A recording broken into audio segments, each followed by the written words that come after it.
The next question is this. What behavior or action, if any, on the part of the school board do you think would change the public's perception of the Monroe County School District? I think they're probably being responsible with the funds that are given to allocated to our schools.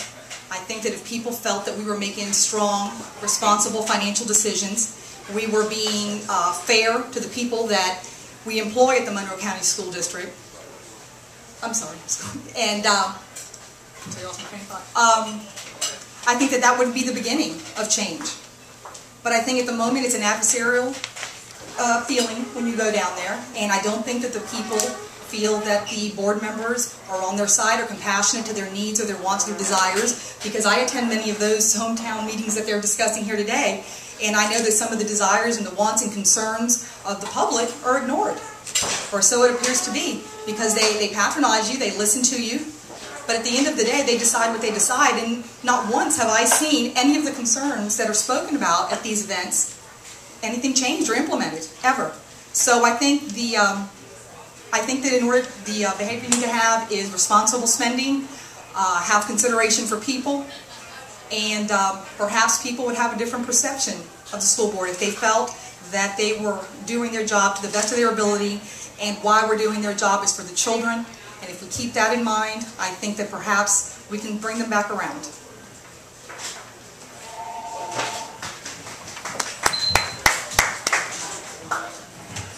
Behavior of a school board member, I've given that a lot of thought. As I told you earlier, I was very proud of the Monroe County School District for all the years I worked for it. The public, as I travel up and down the Keys, has lost respect for the Monroe County school system. It's an integrity issue, a public confidence issue. That has to be fixed. It won't be fixed by accident. If you sit back and you react to the problems, if you call the school district, if you are, I see some newspaper reporters here, there's no one in charge of the communication and openness that takes place. There's random voices, but there's no one person in charge to get that message out. We work in a school system that every day there's amazing accomplishments by the students and by the teachers. We have to celebrate those accomplishments. These are the things that need to be on the front page of the newspaper, as opposed to the school board's finances and the school board's lack of organizational skills. We have to celebrate the successes of our own students and our own teachers. We have to assign somebody at that district office to build a rapport with the press. I can imagine in my own mind when the phone rings in the superintendent's office and he looks at his caller's ID and he sees that it's the Key West Citizen, no one wants to pick up the phone. No one wants to respond to the press.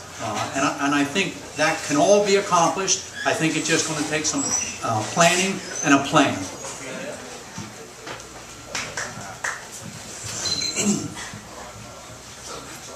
I think John is right. The focus needs to shift to the students and to the teachers. I don't think it's just the students that are the most important. I think it's also the teachers. That's who's taking care of your children while they're at school. That's who's teaching them while you're at school. They're equally important. And everything else is in last place, except safe schools. What the school board needs to do is to develop fiscal responsibility, which it has yet to demonstrate. Is that we're trying to cut the fund balance down again. It's in the paper this morning. They agreed months ago to have a 5% reserve fund balance. Now it's down around 3 something. Everybody's saying that's wonderful. That's your savings account. If they take the financial pressure off the teachers, everything will go a lot better. What do you think it's like for a teacher not knowing when you're going to get another pay cut? What do you think it's like for teachers knowing the conks down there in Key West got all the fat jobs in administration? It's not a good thing. Move the school district up to Marathon, you get rid of a lot of that. It'd be centrally located. It'd be more economical. You'd lose a lot of conks by attrition. They won't drive up there to go to work. You pare it down, like Ed says, he's right. The more you give to the schools to do, take care of, and be responsible for, the less administrators you need, the less school board input you need, the less superintendent has to work. Everybody be a lot happier. But when you got the Kremlin over here running everything, bad. Question once more? What behavior or action, if any, on the part of the school board do you think would change the public's perception of the Monroe County School District? I think over the past few years, the school district, the board, and maybe the administration has gotten blindsided a little bit by some of what's been going on. We haven't been prepared. It goes back to decision making once again. The things that we need to do, some folks are very, very concerned about our educational system. Well, mostly 9 schools, they're A-rated. The students are having great success leaving our school district. Some college-bound, and a difference, as we heard at the superintendent's meeting, there being a big difference between being career-ready and job-ready. We need to do better with our vocational programs. The biggest issue, ladies and gentlemen, has been the finances, really. It affects all of us. Without a financial management system, an accounting system, line item budgets, we're not handling our money well. Over the past few months, we learned about a FEMA bill for $480,000. We didn't know how we were going to pay, but yet there was over $1 million sitting in an account that we didn't know about. It comes down to being responsible with what we're given to do. And I think to get back the public's trust, we need to start being responsible for what we're there to do.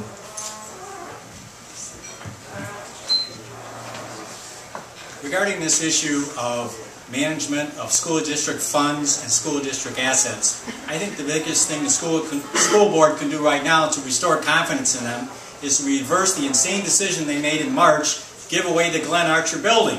The Glenn Archer building, by Key West admission, is worth $6 million. What are we getting in exchange for it? We're getting some parking privileges somewhere. We're not getting title to the parking lot.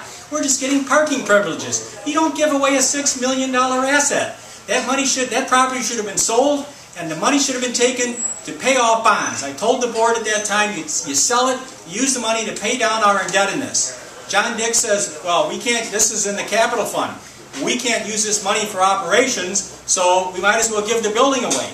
Well, if they want to use it for operations, there's a creative way to do it. What they can do is they can buy capital assets that teachers need, like housing or automobiles, and then get the teachers who will accept the free use of that housing or those automobiles to take a corresponding reduction in salary equal to the cash value of that asset that they're getting for free. You don't give away $6 million. There's a lot of ways you can work within the law and keep the assets of the school district. That property belongs to all the taxpayers of Monroe County, and to give it away is a sin. We can still reverse it because the deal has not been finalized. The school board ought to do it at the next meeting. They ought to reverse that decision and tell Key West if they want the building, pay the fair market value for it. We need the money. We had a series of town hall meetings up and down the Keys where we talked about the budget, and some of the things are going to have to be cut, because when you cut the budget, no one's happy. We lost $10 billion in value in 5 years during the meltdown. That's a 38% drop in value. We can't make that up like cities and counties do because we can't raise our millage, so we have to balance our budgets, and nobody's happy. If you go into a charter school, though, things are quite different because everybody's on an annual contract, and everybody listens to one another, and they have shared decision-making. And everybody seems to be pretty happy in their jobs. It's interesting because at one of those town hall meetings, the press came up, all this negative press. And the teacher stood up and complained about some things that were not going right in her view of things. And then the reporter there wrote that down for the headline the next day. So sometimes you shoot yourself in the foot when the people who make the most noise, who are unhappy,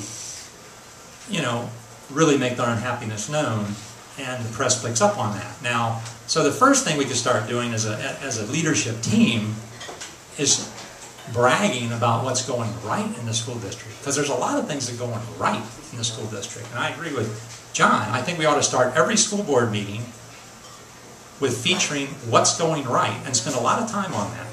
and recognize our employees are doing a great job. But don't forget, folks, this is the first year in my tenure that we did not give a raise. While the meltdown hit the country in '06 and property values plummeted everywhere, it was a worldwide problem, we continued to give our teachers raises. And we kept doing it, and we kept doing it while others didn't, while others started cutting salaries. We kept doing it because we wanted that high level of motivation and enthusiasm. But we got to a point where finally we couldn't do it, but now we've hit the bottom, and we're going to see slow appreciation, and we're going to get out of this. I'm the one that built up the fund balance. I'm glad we had it, because we needed it to get to where we are today.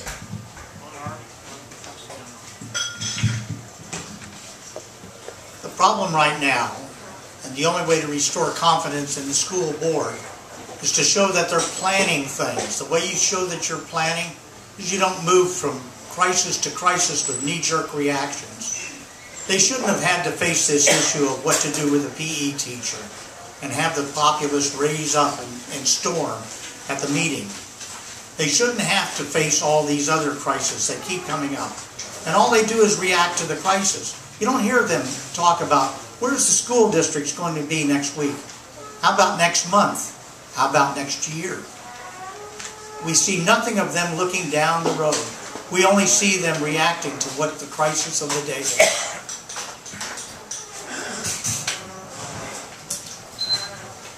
The Monroe County school system lost the public trust and confidence for a lot of damn good reasons. And we need to give them a lot of damn good reasons to believe in the integrity of the school system again.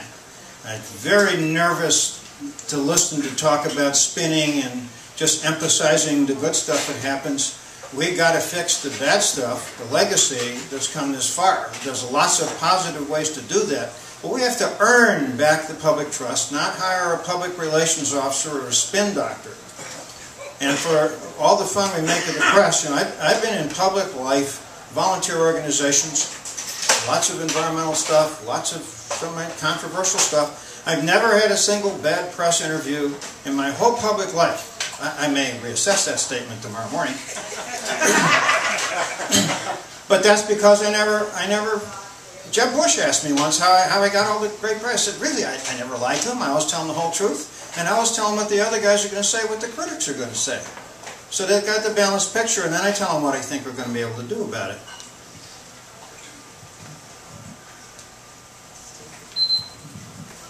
I'm an old college professor used to bellowing in rooms. Do I have to use it? You don't have to use it. I'd rather not. It's going to make noise over there.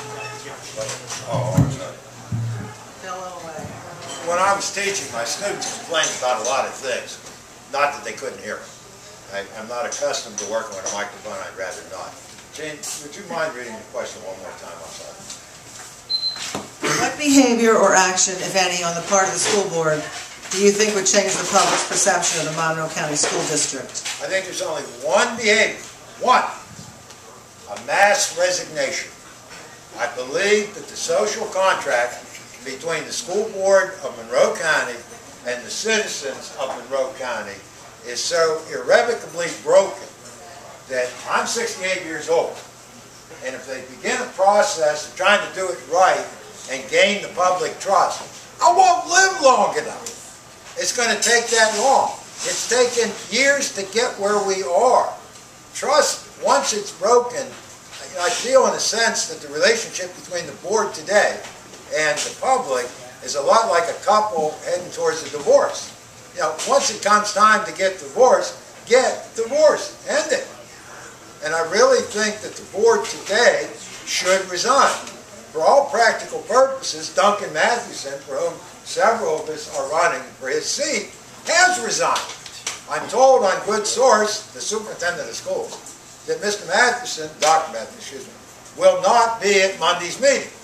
Now, Monday's meeting, the school board is going to, presumably sign a contract with the first appointed superintendent, B, take the look and initiate the budget for next year. They ain't going to be there. You know, this dereliction of duty. And I really don't think we can fix this. I don't think all Humpty Dumpty, you know, all the king's men and all the king's horses can put Humpty Dumpty back together again. Given the fact, however, that they're probably not going to do that as much as I would like them to, if I'm elected to the board, one of the first things the board is going to begin doing is voting. They don't vote on anything. We picked a superintendent without a single board vote. So I think everybody's responded to that, correct? We're just getting started. No, you're the last guy. Now this is response. Yes. Okay. So this is it. I personally have seen Andy Griffiths at school board meetings use multiple arguments about why the reserve fund balance should be 3% again. He's not worried about taking it down to 2% again, which happens every year. He fought tooth and nail the Audit and Finance Committee's recommendation that the reserve balance be 6%. He has opposed it all along, and it was on his watch. I don't know how he built it up to however it was all by himself. He had to have at least 3 votes, counting him, but he takes credit for it. I would never do that. Nobody can do anything on that school board without a majority with them. Anybody else want to respond? I'd like to say one thing. Andy talked about continuing to pay raises to the teaching staff as the meltdown was going down. Let me tell you a little story. I urge all of you to go to the school board meetings. Don't watch it on TV. Let me tell you why. There's a lot of byplay, a lot of side conversation, a lot of stuff happens at those board meetings that you don't see in the frame of that camera. I was at a meeting in Coral Shores a couple of months ago, and Ron Martin leaned over to John Dick and said, "John, it looks to me like we paid all those raises over the years by drawing down the reserve pot." And John leaned back and said, "Yeah, that's true." I'll say no more. And this year we couldn't do it because we had to be responsible, and I was the only board member that insisted we have a 5% policy, a local policy, so the bells would go off and we'd have to hold a public hearing before we could go under 5%. We're at 3.94% in the budget that we're going to look at on Monday for advertisement. That's twice the state minimum. Twice the state minimum. For every percent, it's $750,000. So we're not broke. There's no danger of the state coming in. And even when people are talking about the state coming in, that's a bunch of retired superintendents and board members that come down and make strong suggestions on what you should do. And if you tell them to leave, I'm not sure what the consequences were. But I'm not sure how seriously people really had to take that.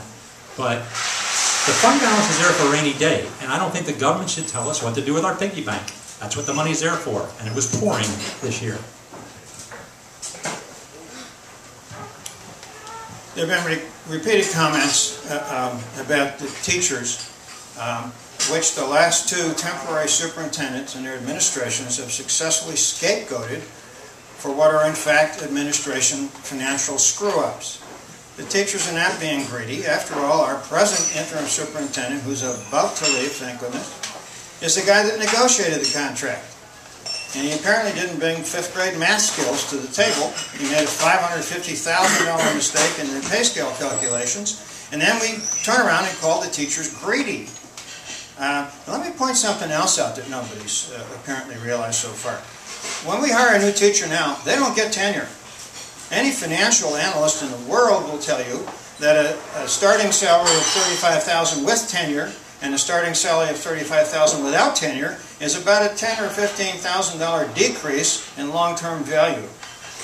The teachers aren't the problem. Our financial mismanagement is the problem. We need to count for every penny, every day, no excuses and no accounting tricks, including Mr. Peterson. I don't think saving $6 million is an accounting trick. I think we need that $6 million. And if I can, I'd like to correct Mr. Griffith for a second. It's my understanding that state law requires that we have 3% as the minimum in the reserve. Is that correct, Sloan? That's my understanding. And 2%, as I understand it, the state comes down and they have the right to take over the school district. So saying that we're okay with 3%, that's the bare minimum. We should be doing better than that. Unfortunately, right now, because of the fact that the school district is giving away property and having mismanaged the money over the years, we're in a dilemma now, and this is really not the time to try and build up the reserve. We need consideration so we can keep these teachers and these teaching positions that have been eliminated and put them back to work.